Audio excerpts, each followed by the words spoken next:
Здравейте, YouTube! Тук и днес ще ви покажа монетите и книжни банкноти от колекцията ми от различни държави или са много стари. Ще ви покажа. Накратко да ви обясня. Имам от Швейцария, имам от Сърбия, имам от Македония, Мавриций, на Египет, имам от Русия, много различни държави. Нека да ви покажа колко са много.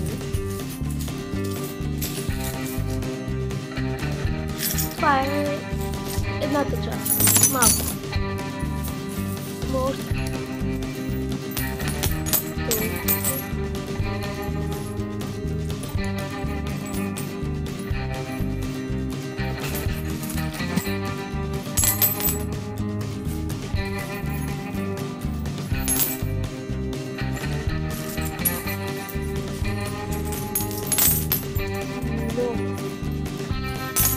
Представете си само колко време съм ги събирала.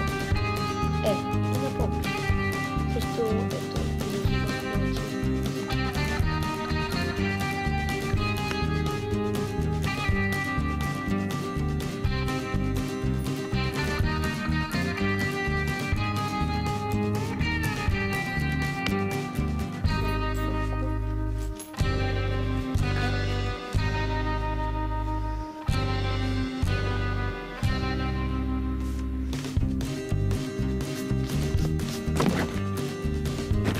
Ако искате подробности за точно да ви покажа какви са, натиснете subscribe и лайк на клипа.